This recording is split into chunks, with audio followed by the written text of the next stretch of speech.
Hello everyone, क्या हाल चाल आप सभी के। आई होप आप सब बहुत बढ़िया होंगे। I am your chemistry mentor Pratibha और आज हम मिल रहे हैं अपने अनदर वन शॉट में जिसका चैप्टर का नाम है हाइड्रोजन। हाइड्रोजन चैप्टर आपके एग्जाम पॉइंट ऑफ व्यू से इंपॉर्टेंट है। आज हम इसका रिवीजन कर रहे हैं वन शॉट में, तो सारे इंपॉर्टेंट टॉपिक्स, सारे लेस इंपॉर्टेंट को भी कवर करेंगे। हम सभी को ही, सारे टॉपिक को ही हम अच्छे से कवर करेंगे। बस आपका काम है इस पूरे ही सेशन में, इस पूरे ही लेक्चर में ध्यान से हर एक चीज को अच्छे से समझना, ठीक है। तो स्टार्ट करते हैं हाइड्रोजन चैप्टर। यहाँ पर सबसे पहले हम इंट्रोडक्शन देखेंगे हाइड्रोजन का। हाइड्रोजन के कुछ बेसिक बातें देखो, क्लास 6-7 में भी आपने ऑलरेडी पढ़ रखा है। तो ऐसा नहीं है कि एकदम से हाइड्रोजन जैसा वर्ड आपके सामने आ गया हो, है ना, जज्बात बदल गए हो, सारी चीजें बदल गई हो, ऐसा तो नहीं है। तो हाइड्रोजन एक एलिमेंट जो कि आप बोलते हो, जो कि आपके बुक्स में दिया जाता है, सिंपलेस्ट है, सिंपल और लाइटेस्ट एलिमेंट है। अब इसके पीछे का क्या रीजन है, हम थोड़ा सा इसको भी ध्यान से समझ लेते हैं। सिंपल होने का मतलब यह है कि अगर आप इसके एटॉमिक स्ट्रक्चर पे ध्यान देंगे तो इसके एटॉमिक स्ट्रक्चर में बेटा जी 1 इलेक्ट्रॉन 1 प्रोटॉन मिलता है। यानी कि इसका जो एटम है इसमें आपको 1 इलेक्ट्रॉन और 1 प्रोटॉन मिलता है, न्यूट्रॉन होता नहीं है, इसलिए ये सिंपल है। अच्छा, अगर हम इसकी बात करें कि ये भाई लाइटेस्ट क्यों बोला जाता है, तो लाइटेस्ट इसलिए बोला था कि अगर हम इसके एटॉमिक मास पर ध्यान दें तो वो 1U अप्रोक्सीमेटली होता है कि नहीं होता है ना। 1U इसका जो एटॉमिक मास यूनिट होती है वो हमारी होती है अप्रोक्स 1U, ठीक है। तो यहां पर इसलिए ये क्या है, लाइटेस्ट है, क्योंकि इससे हल्का तो भाई कोई नहीं है। अच्छा, इसके बाद में अब बात करते हैं हाइड्रोजन कि छोटी छोटी चीजों की, जैसे कि अर्थ पर अगर हम देखें, इस धरती पर देखें, तो हाइड्रोजन जो है इस यूनिवर्स में बहुत लार्ज क्वांटिटी में मिलता है। तो जितना भी मैटर है उस टोटल का अप्रोक्स 90% में हाइड्रोजन से बनी चीजें मिलती हैं हमें, जैसे सन, स्टार्स वगैरह, इसमें सभी में हमारा ये हाइड्रोजन का कंपोजिशन इसमें मिलता है, ठीक है। तो कुछ बेसिक चीजें हैं, आइए चलिए इनको ध्यान से समझ लेते हैं, गो थ्रू कर लेते हैं। अभी अभी हम लोगों ने जो समझा इसको यहां पर भी देख लेते हैं। Hydrogen is the simplest and lightest element, सबसे पहली चीज है ना। उसके बाद it is the first element in the periodic table. अब पीरियोडिक टेबल जहां पर सारे एलिमेंट बैठे हुए हैं भाई, सबकी अपनी प्रॉपर्टी है, सबका एटॉमिक मास, एटॉमिक नंबर आप देखते हो, उस पीरियोडिक टेबल में सबसे पहला जो एलिमेंट है वो हमारा फर्स्ट एलिमेंट है पीरियोडिक टेबल। इसके नाम से आपको आगे चैप्टर भी मिलेगा, है ना, इस नेम से हाइड्रोजन के बारे में आपको चैप्टर मिलेगा, ठीक है। And the most abundant element in the universe, universe में मोस्ट अबंडेंट यानी कि लार्ज क्वांटिटी में मिलने वाला ये हमारा एलिमेंट है। On earth it's rarely found free, ये हमारे अर्थ पर ये रेयरली ही फ्री मिलता है, यानी कि हमेशा अपने कंपाउंड यानी कि कंबाइंड फॉर्म में मिलता है।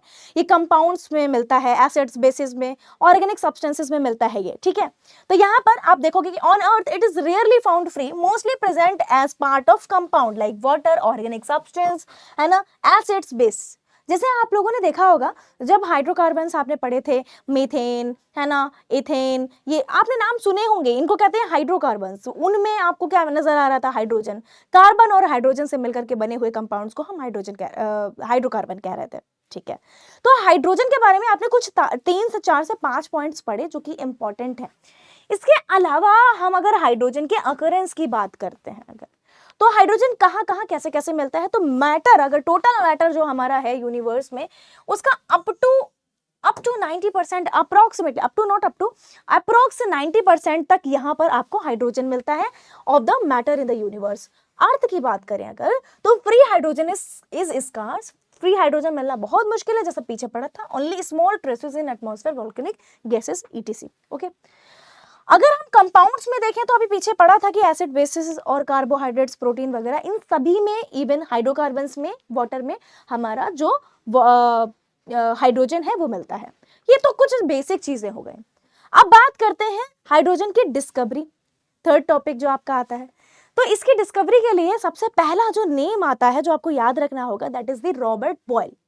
रॉबर्ट बॉयल ने 1767 में अप्रॉक्स क्या किया था, ऑब्जर्व किया था इसको, that a gas produced by reacting iron filling with a dilute acid. जब इन्होंने देखा कि डाइल्यूट एसिड से रिएक्शन करने पर जो आयरन फिलिंग्स की रिएक्शन, यानी कि आयरन यानी मेटल की रिएक्शन जब इन्होंने डाइल्यूट एसिड से कराई तो इनको एक गैस मिली, और उस गैस के बारे में ये उस समय पे नहीं बता पाए। मतलब ये नहीं बता पाए कि भाई ये गैस क्या है, कौन है, मतलब क्या इसकी प्रॉपर्टी है, ज्यादा कुछ नहीं बता पाए। इन्होंने इन्होंने बस इतना जान पाया कि यार एक गैस प्रोड्यूस होती है जब हम आयरन फिलिंग की रिएक्शन, आयरन फिलिंग्स को डाइल्यूट एसिड के साथ में ले जाते हैं तो एक गैस प्रोड्यूस होती है, एक नई सी गैस जो एकदम से जन्मी थी, मतलब लाइक एकदम से निकली थी। तो बॉयल इतना कह करके गए और उसके बाद में हमारे जो हेनरी कैवेंडिश हैं, इन्होंने आइडेंटिफाई किया उस गैस को। इन्होंने बताया कि ये जो गैस है एक्चुअल में बहुत जल्दी फायर कैच कर सकती है, इनफ्लेमेबल है, तो इन्होंने उसको नाम दिया इनफ्लेमेबल एयर। और इन्होंने कहा, कंक्लूड किया कि एक न्यू एलिमेंट हो सकता है ये, लेकिन नाम नहीं दे पाए। तो अब नाम के लिए जो जाने जाते हैं वो है हमारे लास्ट जो आते हैं 1781 में लेवाइजर। इन्होंने क्या किया है, इन्होंने नेम दिया कि यार इसको हम कहेंगे हाइड्रोजन, बिकॉज ये जो एलिमेंट है, ये जो गैस है, इसको ये जो है ये वाटर फॉर्मर है, वाटर फॉर्मर है, H2O वाटर फॉर्मर है ये। तो हाइड्रोजन गैस यहां पर नेम आया हाइड्रोजन, और हाइड्रोजन का मतलब है हाइड्रो मतलब की वाटर, हाइड्रो मतलब की वाटर, और जन मतलब की प्रोड्यूसर, ये आप पहले भी पढ़ चुके होंगे, है ना। और इस तरीके से इन्होंने हाइड्रोजन नाम दिया। अब यहां तक हाइड्रोजन के बारे में कुछ चीजें, बहुत कुछ चीजें इवन पता चल चुकी थी। अब धीरे धीरे और जब बातें पता चली तब जाकर के हाइड्रोजन आज हमारे बीच में, हम इसको अपने चैप्टर्स में पढ़ रहे हैं। अब सबसे इंपॉर्टेंट चीज जो आप पीछे से देख रहे हो, आप प्रिपरेशन ऑफ हाइड्रोजन को बहुत अच्छे से तैयार करके एग्जाम में जाना, क्योंकि यार ये पूछा जाता है बेटा, ठीक है। तो चलो प्रिपरेशन ऑफ हाइड्रोजन को अच्छे से समझाती हूँ आपको। सबसे पहले हमें हाइड्रोजन बनाना है, हमें हाइड्रोजन को प्रिपेयर करना है, तो कैसे कर सकते हैं, वाटर के थ्रू। अब वाटर में भी cold water, hot water, steam से रिएक्शन देखेंगे। क्या मैंने बोला, हॉट वाटर, कोल्ड वाटर और स्टीम से रिएक्शन देखोगे, है ना। 3 तरीके से रिएक्शंस देखोगे और सभी की ही मेटल से देखोगे। किसी में ऑक्साइड बन रहे होंगे, किसी में हाइड्रोक्साइड बन रहे होंगे। आइए चलिए समझाती हूं मैं। देखिए यहां पर आप देख रहे होगे तो वेरी फर्स्ट रिएक्शन जिसमें आपको पोटेशियम दिख रहा है, सेकेंड रिएक्शन में सोडियम दिख रहा है, थर्ड में कैल्शियम दिख रहा है। बहुत ध्यान से देखो, थोड़ा सा समझा रही हूं इस वे में जिससे कि आपको कोई भी चीज रटनी ना पड़े, ठीक है। तो प्रिपरेशन ऑफ हाइड्रोजन में आपको याद रखना है वाटर से, और कौन सा वाटर है, कोल्ड वाटर से। ये याद रखना है कोल्ड वाटर से। कोल्ड वाटर से किसकी कौन से मेटल्स को ले जाओगे, पोटेशियम को ले जाओगे, सोडियम को ले जाओगे, कैल्शियम को ले जाओगे, ठीक है, इतना समझे, यस। अब इसके बाद में आपको एक और बात याद रखनी है कि जब आप potassium, sodium, calcium 3 reactive, most reactive metal से रिएक्शन आप करवा रहे होगे, किसकी, वाटर की, तब उस टाइम पर बेटा हाइड्रोक्साइड बन रहे होंगे। पोटेशियम से कराई तो पोटेशियम हाइड्रोक्साइड KOH बनेगा, सोडियम से कराई तो सोडियम हाइड्रोक्साइड NaOH बनेगा, और कैल्शियम से कराई तो CaOH का होल ट्वाइस यानी कि कैल्शियम हाइड्रोक्साइड बनेगा। बस हाइड्रोक्साइड बन गए। अब आपको ये याद रखना है कि इसके बाद में हाइड्रोजन गैस सभी में कॉमन है जो कि निकल रही होगी। आपकी रिएक्शन तैयार, आपकी 3 रिएक्शंस तैयार हो गई हैं। आप आराम से प्रिपरेशन ऑफ हाइड्रोजन लिख सकते हो, आता है ये, इंपॉर्टेंट है ये, ठीक है। तो प्लीज इसको याद करके अच्छे से जाएंगे आप, ओके। अब बात करते हैं आगे की, मतलब कि रिएक्टिविटी सीरीज जब आपने पढ़ी थी, मैं आपको याद दिला दूं कि वहां पर हमारा पोटेशियम, सोडियम, कैल्शियम, ये 3 ऐसे एलिमेंट थे, यानी कि मेटल थे जो मोस्ट रिएक्टिव की श्रेणी में सीरीज में आते थे। मोस्ट रिएक्टिव इनको हम बोलते थे या नहीं, यस। तो ये मोस्ट रिएक्टिव से किसने की, कोल्ड वाटर ने की, इससे कोल्ड वाटर ने रिएक्शन की, है ना।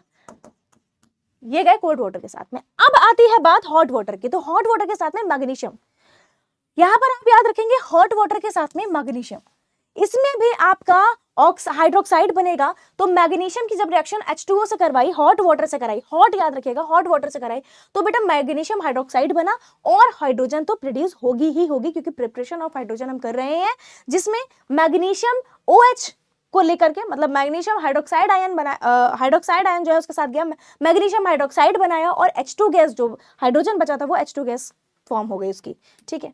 नेक्स्ट है स्टीम के साथ में। तो स्टीम के साथ में कौन सी जो मेटल्स हैं वो रिएक्शन करेंगे, तो aluminium, zinc and iron. Aluminium, zinc and iron, ये आपको अलग से नोट भी कर लेना चाहिए, अभी नहीं बाद में कर लेना, तो जिससे कि आपको याद रहेगा सेपरेटली किसको किससे करवाना है। अब अगर आपने एल्यूमिनियम, जिंक और आयरन देख लिया, तो अब इसकी रिएक्शन आपको ये याद रखनी होगी, हम स्टीम से करा रहे हैं, है तो फॉर्म ऑफ वाटर ही, तो वाटर वाटर वाटर। उसके बाद में आप देखोगे कि एल्यूमिनियम Al2O3 एल्यूमिनियम ऑक्साइड बनेगा, जिंक ऑक्साइड बनेगा, और आयरन ऑक्साइड बनेगा Fe3O4, ठीक है। ये Fe3 Fe2 इसको बहुत ध्यान रखा करिए। Fe3O4 यानी कि आयरन ऑक्साइड यहाँ पर बन रहा है और हाइड्रोजन गैस सभी में निकल रही है। एक चीज और ध्यान रखना कि रिएक्शंस में जो एल्यूमिनियम जिंक आयरन लिया है किस अमाउंट में लिया है, मतलब यानी कि बैलेंसिंग को थोड़ा सा ध्यान रखेंगे कि यहाँ पर 3H2O, और वो तो अगर आप बैलेंस करना जानते हो तो बाद में भी कर लोगे, और नहीं जानते हो तो सीधा फिर आप को याद रखना पड़ेगा। वैसे बैलेंस करना सीख लिया होगा तो बहुत अच्छी बात है, नहीं सीखा है तो स्टिल। अच्छा, एक और चीज मैं बता दूं कि अगर रिएक्शन को आप ऐसे लिख करके आते हैं कहीं, पहली बात तो आपको ऐसे प्रॉपर रिएक्शन लिखनी है, बट अगर आप भूल जाते हो कहीं पर, इन आपकी बैलेंस नहीं हो पाती है रिएक्शन, तो आपका ऐसा नहीं कि पूरी रिएक्शन काट दी जाएगी। एनीवेज, लेकिन हमें वो ऑप्शन लेकर ही क्यों जाना है। चलिए, इसके बाद में by action of hot alkalis on metal, यानी कि फिर से मेटल आ रही है लेकिन इस बार एल्कलीज है। अब एल्कलीज क्या होते हैं? एल्कलीज आपको पढ़ाया जा चुका है कि बेस होते हैं जो डिसॉल्व हो पाते हैं वाटर में और अपने जो हाइड्रोक्सिल आयन है उनको रिलीज करते हैं। तो बेस होते हैं विच डिसॉल्व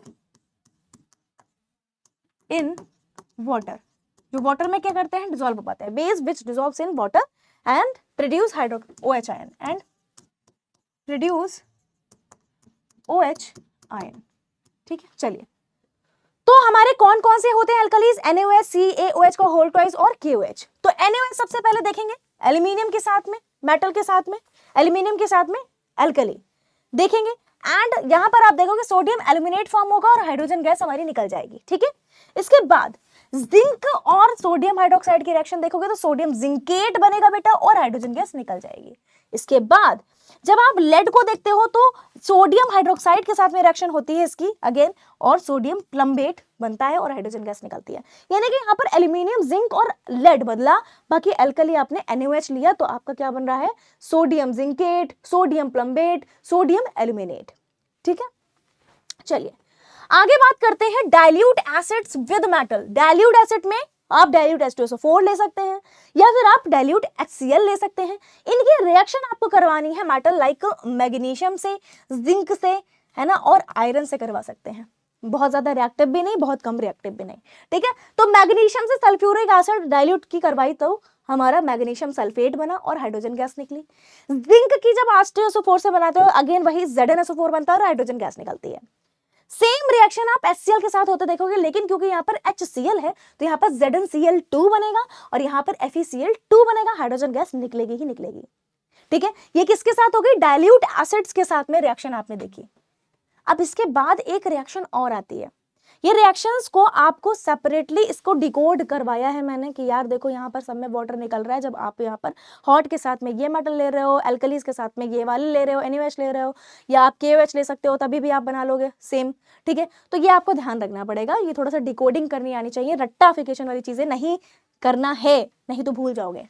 अब प्रिपरेशन ऑफ हाइड्रोजन में एक बहुत ही शानदार सी डेफिनेशन, सिंपल सी डेफिनेशन आती है, रिएक्शन आती है, not definition. Electrolysis of water. Electrolysis of water कैसे कराते हैं? पूरा सेटअप तैयार करते हैं, इलेक्ट्रोलाइट लेते हैं, इलेक्ट्रोलाइट जिसमें कंडक्शन ऑफ आयन हो पाता हो, है ना। इलेक्ट्रोलाइट यानी कि जिसमें हमने एसिडिलेटेड वाटर लिया है, जिसमें हम वाटर के साथ में डाइल्यूट H2SO4 ले जाते हैं, एसिड ले जाते हैं, जिससे कंडक्शन ऑफ आयन हो, इलेक्ट्रॉन्स कंडक्ट करवा इलेक्ट्रॉन जो है रन हो पाए। साथ में हमें इलेक्ट्रोड चाहिए होता है, तो प्लैटिनम का इलेक्ट्रोड लिया, एक कैथोड होता है बेटा, एक एनोड होता है। ठीक है, और हाइड्रोजन गैस और ऑक्सीजन गैस कलेक्ट हम कर पाए उसके लिए हमने इन्वर्टेड टेस्ट ट्यूब्स भी रखी हैं जिसमें पानी भरा हुआ है। ठीक है, और बैटरी है और सारी चीजें सेटअप है हमेशा की तरह। तो जैसे ही इलेक्ट्रोलिसिस कराएंगे, लेकिन इलेक्ट्रिक करंट पास करवाएंगे, तो बेटा जो कैथोड है जो कि नेगेटिव टर्मिनल है, इस पर बेटा हाइड्रोजन गैस मिलेगी, और जो आपका एनोड है जो कि बेटा आपका पॉजिटिव टर्मिनल होगा, इस पे O2 गैस मिलेगी। ठीक है, तो ये हमारी रिएक्शन होती है जिसमें H2O जो कि एसिडिलेटेड वाटर है, इलेक्ट्रिक करंट पास करवाने पे हाइड्रोजन गैस और ऑक्सीजन गैस मिलती है। ठीक है, चलिए नेक्स्ट हमारा आता है लेबोरेटरी प्रिपरेशन ऑफ हाइड्रोजन, यानी कि जो हम लेबोरेटरीज में करवाते हैं प्रिपरेशन हाइड्रोजन की। इसमें क्या है कि जिंक ग्रेन्यूल लिया जाता है, इस तरीके का सेटअप लिया जाता है जिसमें जिंक ग्रेन्यूल होता है और हम डाइल्यूट हाइड्रोक्लोरिक एसिड मिलाते हैं इसके थ्रू, और हम देखते हैं कि बबल्स फॉर्म होते हैं। वो बबल्स जो है H2 गैस के होते हैं। जब भाई जिंक की रिएक्शन आपने HCl से कराई तो बेटा ZnCl2 फॉर्म होगा और H2 गैस फॉर्म होगी, है ना। तो H2 गैस वो बबल्स फॉर्म होते हैं, ओके। तो वो जो गैस होती है वो कलेक्ट की जाती है एक जार में, ठीक है, जिस जार में भरा रहता है पानी, ठीक है। तो वाटर डिस्प्लेसमेंट के थ्रू इसको करवाया जाता है, क्योंकि वाटर में H2 गैस तो डिसॉल्व होती नहीं है, तो वो अलग रहती है, वाटर बाहर निकल जाता है, ठीक है। इन डिटेल आपने ऑलरेडी समझ रखा है इसको। तो ये रिएक्शन रहती है ZnH2SO4 ZnSO4 और H2, और Zn की HCl से देखिए ZnCl2 और H2, मतलब दोनों में ही अगर हम यहाँ पर H2SO4 और यहाँ पर HCl एसिड अलग अलग ले रहे हैं, तो बेटा यहाँ पर दोनों जगह ही हमें H2 गैस प्रोड्यूस होती हुई मिल रही है। Now come to the preparation of hydrogen में इंडस्ट्रियल मेथड, जिसको हम बॉश प्रोसेस कहते हैं, जो कि इंपॉर्टेंट है। देखो इलेक्ट्रोलिसिस वाली प्रोसेस भी इंपॉर्टेंट है, ये भी इंपॉर्टेंट है, तो याद रखेंगे। अच्छा यहाँ पर होता क्या है थोड़ा सा समझेंगे। बॉश प्रोसेस इंपॉर्टेंट है। इस प्रोसेस में एक्चुअल में 3 स्टेप्स रहती हैं। फर्स्ट स्टेप में वाटर गैस प्रोड्यूस होती है, मतलब वाटर गैस बनती है। वाटर गैस को फिर फर्दर हम प्रोसेस करवाते हैं स्टीम के थ्रू। देखो क्या क्या होता है। सबसे पहले स्टेप 1 को ध्यान रखेंगे।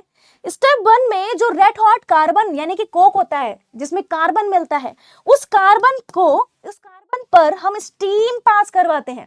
कार्बन पर स्टीम पास करवाएंगे जब एट अ हाई टेम्परेचर, कितना, अराउंड 1000 डिग्री सेल्सियस, तो बेटा CO प्लस H2 बनेगा। CO कार्बन मोनोऑक्साइड और H2 गैस बनती है। अब H2 गैस तो मिल गई, है ना, लेकिन भैया यहाँ पर एक चीज है कि कार्बन मोनोऑक्साइड भी है, और कंबाइनली इसको हम वाटर गैस बोलते हैं। तो ये हमें वाटर गैस मिली है, फिलहाल तो H2 नहीं मिल पाई है, वाटर गैस मिली है, मतलब डिसॉल्व है ना कार्बन मोनोऑक्साइड भी, उसमें हीट तो निकलती है। तो पहले स्टेप में हमने देखा कि एट अ हाई टेम्परेचर हमने कार्बन पर स्टीम पास करवाई, तो हमें वाटर गैस मिली। अब इसी वाटर गैस को फर्दर हम ले जाते हैं, क्या करते हैं, फर्दर हम CO यानी कि फर्दर हम स्टीम पास करवाते हैं, है ना, विद कैटलिस्ट। तो क्या बनता है, CO2 प्रोड्यूस होता है और H2 प्रोड्यूस होता है। नहीं समझे, देखो मैं बताती हूँ। यहाँ पर एक कैटलिस्ट लिया जाता है Fe2O3, आयरन ऑक्साइड कैटलिस्ट लिया जाता है, और बेटा यहाँ पर एक प्रोमोटर भी लिया जाता है, वो भी याद रखेंगे, Cr2O3 प्रोमोटर।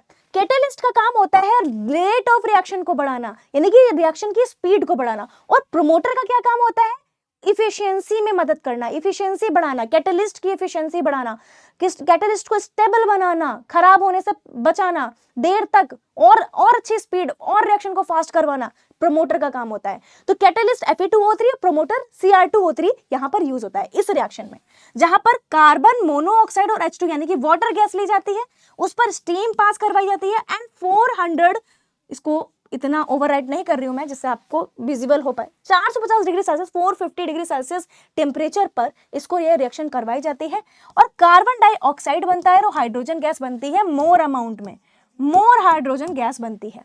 लेकिन भैया हमें तो इतने से काम चलेगा नहीं, हमें तो प्योर हाइड्रोजन चाहिए, तो हम नहीं चाहते कि CO2 यहाँ पर हो। अब भाई क्या होता है, थर्ड स्टेप में कुछ भी नहीं होता, क्या है कि जो हमारा कार्बन डाइऑक्साइड है उसको रिमूव करवा दिया जाता है वाटर में डिसॉल्व करके, वाटर के थ्रू एब्जॉर्ब करवा कर। अब देखो वाटर में जो H2 गैस है भैया अपनी इनसोल्युबल है, वो कहते हैं अपना देख लो, मैं तो मेरी बनती नहीं वाटर से, तो CO2 तो वाटर के साथ निकल जाता है और H2 प्योर गैस हमें मिल जाती है, ठीक है। तो देखो यहाँ पर स्टेप 3 में CO2 को रिमूव किया जाता है, जो डिसॉल्व होती है, impurity removed by chemical purification, pure H2 हम कलेक्ट कर लेते हैं। And this is the Bosch process. Bosch process में आपने कुछ बातें समझी हैं, और इसमें हाइड्रोजन को बनाया जाता है ऑन अ लार्ज स्केल, इसीलिए हम इसको इंडस्ट्रियल मेथड बोलते हैं। The mixture is passed through water under 30 atmosphere. अच्छा, ये जो मिक्सचर था वाटर गैस का, उसको 30 एटमॉस्फेयर ATM पर, है ना, पास करवाया जाता है। ये इंपॉर्टेंट लाइन है, तो ये याद रखिएगा, ऐसा आपसे पूछा जाएगा, और जब आपको लिखना होगा तभी भी आप पूरी बात लिखेंगे। 30 एटमॉस्फेरिक प्रेशर 30 ATM पर carbon dioxide dissolve in water and hydrogen is collected. वो डिसॉल्व हो जाती है वाटर में और हाइड्रोजन कलेक्ट हो जाती है। The hydrogen is purified further using chemical methods, है ना, फर्दर उसको प्योरीफाई करते रहते हैं। Carbon dioxide and carbon monoxide can be removed by passing them through KOH and ammoniacal CuCl respectively. सबसे पहले हम KOH में करवाते हैं, जो कि एक एल्कलाई है, उसके बाद में अमोनिकल CuCl से पास करवाते हैं, इससे बिल्कुल हमें प्योर H2 मिल जाती है। नेक्स्ट आते हैं physical property of the hydrogen पे। तो ब्रॉश प्रोसेस इंपॉर्टेंट है, प्रिपरेशन इंपॉर्टेंट है, ठीक है। अब इसके बाद में फिजिकल प्रॉपर्टीज भी इंपॉर्टेंट होती हैं, बट केमिकल प्रॉपर्टीज ज्यादा इंपॉर्टेंट हो जाती है, तो वो मैं आपको इसके बाद पढ़ाऊंगी। फिजिकल प्रॉपर्टीज में कुछ कुछ बातें आप याद रखेंगे, जैसे कि हाइड्रोजन गैस कलरलेस होती है, ऑर्डरलेस होती है, टेस्टलेस होती है, कि भैया मुझे अगर हाइड्रोजन गैस मिल जाए तो वो कलरलेस है, कलर नहीं दिखेगा उसका, उसकी कोई स्मेल नहीं आएगी, उसका कोई टेस्ट नहीं होगा, ठीक है, और भाई वो मुझे हार्म नहीं करेगी, नॉन पॉइजनस गैस है। इसके बाद में इट इज वेरी लाइट, ये बहुत लाइट होती है, इतनी लाइट कि it is 20 times lighter than air, air से 20 गुना हल्की होती है, समझ पा रहे हो। Poor solubility in water, water में भाई ये बहुत ही पुअर सोलिबल होता है, मतलब इनसोलिबल होता है। Can be liquefied at -240 degree Celsius और हाई टेम्परेचर, हाई प्रेशर पर, sorry 40 ATM, approx 40 ATM pressure पर और -240 डिग्री सेल्सियस पर इसको लिक्विफाइड करवा दिया जाता है। समझ रहे हो, मतलब क्या ही टेम्परेचर और प्रेशर दे रहे हैं। इट्स बॉइलिंग पॉइंट, इसका जो बॉइलिंग पॉइंट होता है वो होता है -253 डिग्री सेल्सियस, और इसका बेटा मेल्टिंग पॉइंट होता है -259 डिग्री सेल्सियस, ठीक है।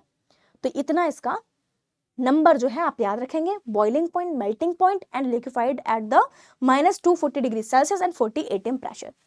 हाईली फ्लेमेबल होती है, यानी कि कैच करती है, फायर बर्न हो जाती है, ठीक है, आई मीन जल्दी जलती है। Burns with a pale blue flame, किस कलर की फ्लेम होती है, तो पेल ब्लू कलर की फ्लेम होती है। Often a pop sound created, मतलब जब आप देखते हो कि यहाँ पर जब ये हाइड्रोजन गैस के पास में कोई कैंडल मैचस्टिक लगाई जाती है तो एक पॉप साउंड जो है सुनाई देता है, ठीक है। तो उससे क्या पता चलता है कि यार वहां पर हाइड्रोजन गैस मौजूद है। अच्छा, इसके बाद में अब आते हैं हमारी लास्ट, है ना, but the least, last but not the least, somehow मैं ये कहना चाह रही थी कि भाई केमिकल प्रॉपर्टीज को समझ लेते हैं। तो केमिकल प्रॉपर्टी में सबसे पहले जो क्लोरीन के साथ में रिएक्शन है वो देखते हैं। तो विद क्लोरीन हाइड्रोजन कैसे क्या क्या करता है, तो क्लोरीन के साथ में सनलाइट की प्रेजेंस में जब ये रिएक्शन होती है तो बेटा H2 गैस क्लोरीन के साथ में हाइड्रोजन क्लोराइड गैस बनाता है, एंड ये हमारी स्लोली इन डिम लाइट में होती है, explosively in bright light and मतलब अंधेरे में, and explosively in bright sunlight में होती है ये, ठीक है, ये रिएक्शन। इसके बाद में नाइट्रोजन के साथ में जब हाइड्रोजन जाता है बेटा, इसको कहते हैं हेबर प्रोसेस। हेबर प्रोसेस में क्या होता है कि 400 डिग्री सेल्सियस और 200 एटीएम प्रेशर पर आयरन कैटलिस्ट की प्रेजेंस में, ये क्या है, कैटलिस्ट है, इसके प्रेजेंस में जो हमारा नाइट्रोजन है, हाइड्रोजन है, वो मिल करके अमोनिया बनाता है और हीट निकलती है, एंड इस प्रोसेस को हम बेटा हेबर प्रोसेस कहते हैं। ये इंपॉर्टेंट है, पूछ लिया जाएगा, है ना, मे बी। अब देखो सल्फर की बात करते हैं, तो मोल्टन सल्फर के साथ में हाइड्रोजन कैसे क्या बनाता है, तो हाइड्रोजन सल्फाइड बनाता है, यानी कि H2S गैस बनाता है। इसके बाद अगर हम देखें कार्बन डाइऑक्साइड और हाइड्रोजन की कार्बन के साथ में ओनली, तो क्या रिएक्शन होती है, तो कार्बन डाइऑक्साइड के साथ में हाइड्रोजन सबसे पहले तो मेथेन यानी कि एल्केन बनाता है, नहीं भूल रहे हो तो मेथेन याद रख लो, मेथेन बनाता है, एंड वाटर एंड एनर्जी निकलती है। इसके बाद अगर सिर्फ कार्बन के साथ में देखें तो मेथेन हमारा बनता है। अब देखो यहाँ पर ना, यहाँ पर क्या था, कार्बन डाइऑक्साइड था, O2 भी था, तो वो वहां पे यूटिलाइज हो गया H2O में, है ना, H2O बन गया, ठीक है। चलो, इसके बाद में कुछ रिएक्टिव मेटल्स के साथ में भी हाइड्रोजन कंबाइन करके हाइड्राइड्स बनाता है, जैसे कि सोडियम के साथ में बेटा जी ये बनाता है सोडियम हाइड्राइड, कैल्शियम के साथ में बनाता है कैल्शियम हाइड्राइड, ठीक है। इजी रिएक्शन है, यानी कि हाइड्रोजन अगर सिंगल मेटल्स के साथ में रिएक्शन कर रहा है तो उस टाइम पर हाइड्राइड बना रहा है। और प्रिपरेशन में हमने अलग देखा था, जब वाटर के साथ में था तो ऑक्साइड और हाइड्रोक्साइड बन रहे थे, ठीक है। अब आती है प्रिपरेशन ऑफ हाइड्रोजन में कुछ ऑक्सीडेशन, रिडक्शन और रिडॉक्स रिएक्शन को समझ लेते हैं, लास्ट आपका, फिर आपकी बल्ले बल्ले है, ठीक है। तो ऑक्सीडेशन क्या है, एडिंग ऑक्सीजन और रिमूविंग हाइड्रोजन को हम ऑक्सीडेशन कहते हैं, ये सारे बच्चे जानते हैं। एंड रिडक्शन किसको कहते हैं, एडिंग हाइड्रोजन और रिमूविंग ऑक्सीजन, एक याद रख सकते हो कोई सा, एडिंग ऑक्सीजन, है ना, उसको हम ऑक्सीजन कहेंगे, ऑक्सीडेशन कहेंगे, एंड एडिंग हाइड्रोजन उसको हम रिडक्शन कहेंगे, है ना। Oxidation is when oxygen is added to an element और कंपाउंड। ऑक्सीडेशन तब होगा जब ऑक्सीजन को ऐड कर रहे होंगे हम, रिडक्शन कब होगा, जब ऑक्सीजन इज रिमूव्ड। तो मतलब उसका हमने ऑक्सीजन वाला लिया तो इसका भी ऑक्सीजन वाला ले लिया, ऑक्सीजन वहां पे ऐड कर रहे हैं, इसमें ऑक्सीजन निकल रहा है, सिंपल, ठीक है, वो आपके ऊपर है, it's all up to you. A substance that causes oxidation is called an oxidizing agent। जो ऑक्सीडेशन करवा रहा होगा उसको हम ऑक्सीडाइजिंग एजेंट कहेंगे, जो रिडक्शन करा रहा होगा उसे रिड्यूसिंग एजेंट कहेंगे, ये सब आप पढ़ चुके हो, ठीक है। इसके बाद ये थोड़ा सा समझ लीजिए, रिडॉक्स रिएक्शन क्या होती है। रिडॉक्स रिएक्शन जो है हमारी, in some reaction both oxidation and reduction happen at the same time, this is called the reduction. मतलब एक ऐसी रिएक्शन जिसमें दोनों चीजें एक साथ हो रही हैं, उसको हम क्या कहेंगे, रिडॉक्स रिएक्शन कहेंगे। ऑक्सीडेशन भी हो रहा है साइमल्टेनियसली, रिडक्शन भी हो रहा है, तो उसको हम रिडॉक्स रिएक्शन कहेंगे। ठीक है बेटा, इसके कुछ एग्जांपल्स देख लेते हैं। जैसे कि यहाँ पर आप देखो CuO और H2, इसमें क्या है, CuO में हाइड्रोजन का एडिशन हुआ तो CuO जो है वो Cu में कन्वर्ट हो रहा है यहाँ पर, और H2 जो है H2O में कन्वर्ट हो रहा है। यहाँ पर दोनों चीजें हो रही हैं, ऑक्सीडेशन भी रिडक्शन भी। देखो कैसे, CuO में रिमूवल ऑफ ऑक्सीजन हो रहा है तो यहाँ पे बेटा रिडक्शन हुआ, और H2 में एडिशन ऑफ हाइड्रोजन हो रहा है। रिएक्टेंट्स में देखो तो H2 में ऑक्सीजन जुड़ गया है, तो बेटा ये ऑक्सीडेशन हो गया। समझ पा रहे हो जी, ठीक है। ऐसे ही PbO वाले केस में देख रहे हो, PbOH2 PbH2O, Fe2O3 H2 FeH2O, इसके बाद में ZnOH2 ZnH2O। ये हमारे क्या है, ये कुछ रिएक्शंस हैं जिसमें हम हाइड्रोजन का कमाल देख रहे हैं कि कैसे सभी में हाइड्रोजन जब ऐड हो रहा है तो कैसे ऑक्सीडेशन और रिडक्शन रिएक्शंस मिल रही हैं हमें, सभी में ही ऑक्सीडेशन और रिडक्शन हो रहा है, जैसे इसमें मैंने बताया। ठीक है, so this is all about of properties of hydrogen. And इसके बाद में कुछ यूजेस हैं वो पढ़ लीजिए, जैसे कि in production of ammonia hydrogen का यूज किया जाता है, जो कि अभी हम लोग ने देखा था, जो कि फर्टिलाइजर्स में यूज होता है। In manufacture of methanol and other organic compounds में बेटा हाइड्रोजन का यूज किया जाता है। In hydrogenation of vegetable oil, hydrogenation of जो वेजिटेबल ऑयल होता है उसके हाइड्रोजनेशन में यूज किया जाता है, जैसे कि converting unsaturated oil to saturated fat, वनस्पति घी जिसे बोलते हैं, है ना, by catalytic hydrogenation. Catalytic hydrogenation, catalyst के थ्रू हाइड्रोजनेशन जो करवाया जाता है। ठीक, इसके बाद में as a reducing agent metallurgy में, यानी कि मेटल के एक्सट्रैक्शन में हाइड्रोजन का यूज किया जाता है। ठीक है, as a reducing agent, reduction कराने में। इन वेल्डिंग कटिंग मेटल के लिए भी करवाया जाता है, जिसमें ऑक्सी हाइड्रोजन फ्लेम, जिसकी फ्लेम का टेम्परेचर बहुत ज़्यादा होता है, अप्रॉक्स 2800 डिग्री सेल्सियस, तो उसमें करवाया जाता है, उसके लिए यूज होता है। एज अ रॉकेट या रॉकेट फ्यूल में लिक्विड हाइड्रोजन यूज होता है, जो कि जलने पर क्योंकि वाटर प्रोड्यूस करता है तो यार पोल्यूशन कम होता है, इसलिए बढ़िया है। Seen as a clean energy future fuel, क्योंकि वही पोल्यूशन कम है तो इसको हम अच्छे फ्यूल की तरह देख सकते हैं। तो since burning hydrogen produces water, no pollution and it can replaces polluting hydrocarbon fuels like diesel, petrol, है ना, एंड इवन CNG। कम है पोल्यूटिंग बट पोल्यूटिंग है। तो बेटा आपको यहाँ तक सब समझ में आया होगा। ये हमारा टोटल हाइड्रोजन चैप्टर था, एंड इसमें मेरा यही पर्पस था कि आपको मैं ये बता पाऊँ कि यार क्या क्या इंपॉर्टेंट है एंड पूरा रिवीजन करवा पाऊँ एक साथ में। तो सबसे ज्यादा इंपॉर्टेंट चीज जो मैंने आपको बताई है, that is the preparation of hydrogen, that is the chemical properties of hydrogen, and then physical property, and then Bosch process, and then electrolysis, है ना, of the hydrogen of the H2O, जिसमें H2 और O2 gas मिलती है। ठीक है, this all are very important and Haber process. तो इनको अच्छे से कवर करके जाएंगे, एंड वन शॉट में आपने ये कर लिया है, प्रैक्टिस करते रहेंगे क्वेश्चंस को। नेक्स्ट लेक्चर में हम मिलेंगे for sure. Thank you so much and bye bye.